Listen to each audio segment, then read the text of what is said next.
So let me tell you about a guy named Alessandro Manzoni. He wasn't just a writer, you should think of him more like an architect.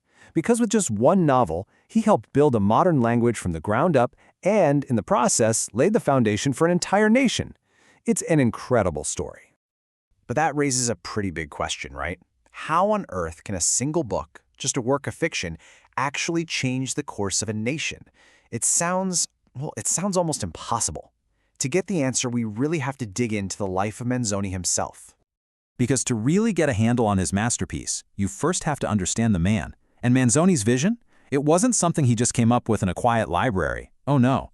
It was forged in the fire of his own personal struggles and a deep-seated intellectual rebellion. Okay, so picture this. Manzoni's born in Milan in 1785 to a noble family. His childhood was spent in these super strict, oppressive religious boarding schools. But then, two things happened that completely changed his life's trajectory. First, he moved to Paris and falls in with all these brilliant intellectual circles. And second, he has this incredibly profound religious conversion. Those two events, reason and faith, would become the twin pillars of his entire worldview. And you can literally draw a straight line from these early experiences to his life's work. That harsh, cold education, it wasn't just a sad part of his biography, it lit a fire in him. A lifelong sensitivity to injustice and the suffering of others. He knew what it felt like to be powerless, and that empathy, that would become the fuel for everything he wrote. And then you add that second piece of the puzzle. Over in Paris, he's soaking up all these Enlightenment ideas about reason, logic, and liberty. But when he combined that with his powerful, renewed faith, something totally new was created.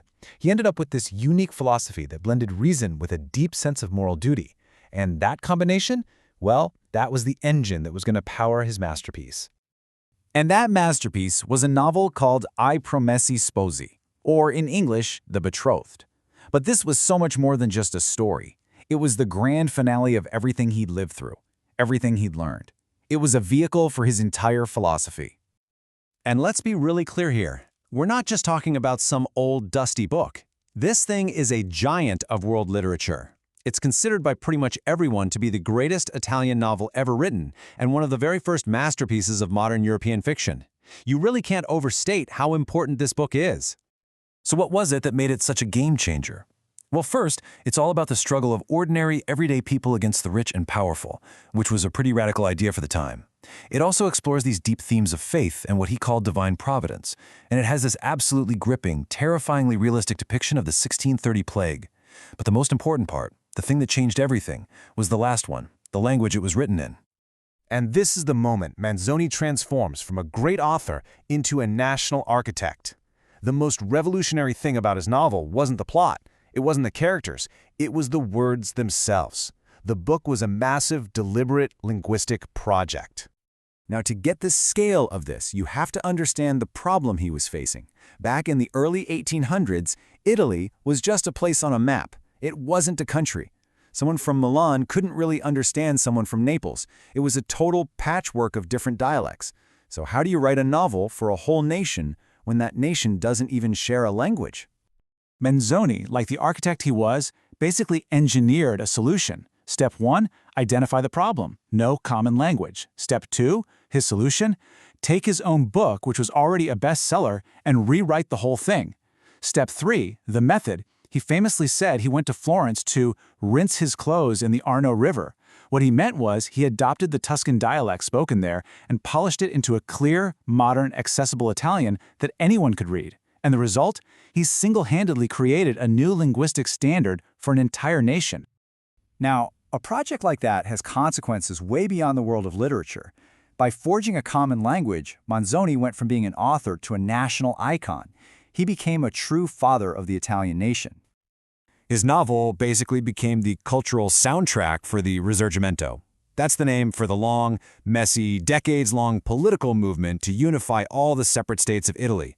For the very first time, people from all over the peninsula had a shared story in a shared language that they could all rally around.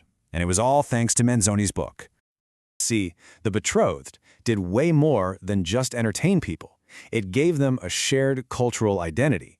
It provided this moral and cultural foundation that was absolutely crucial for the whole political project of creating Italy to even have a chance of succeeding. And you better believe people noticed. In 1860, right as the Kingdom of Italy was becoming a reality, the brand new king honored Manzoni by making him a senator for life. It was basically the official seal of approval on his status. This man wasn't just an author, he was a founding father. But his story doesn't stop there. Not even close. Manzoni's influence just keeps echoing, even today. In fact, his death didn't mark the end of his impact. It cemented it forever. When Manzoni died in 1873, the whole country went into mourning.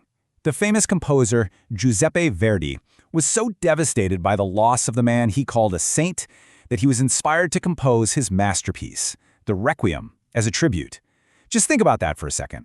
One of the most famous pieces of classical music in the world was written to honor a novelist. That tells you everything you need to know.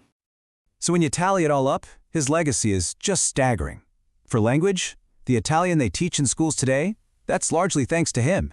In literature, he put the novel on the map in Italy. Ethically, his ideas about justice and compassion are still a huge part of the culture. And historically, his book literally defines how many Italians imagine their own past. And here's why he still matters so much. That focus he had on ordinary people, on their struggles against corrupt officials, against plagues, against injustice, it all feels incredibly modern, doesn't it? The problems he wrote about nearly 200 years ago are the same struggles we're still grappling with today. So I guess that leaves us with one last question to think about. Manzoni gave a divided people a common story and a common language that helped bring them together. It really makes you wonder, in our own often divided world, what's the common story that unifies us today? What's the narrative that brings us all together? It's a powerful thought to end on.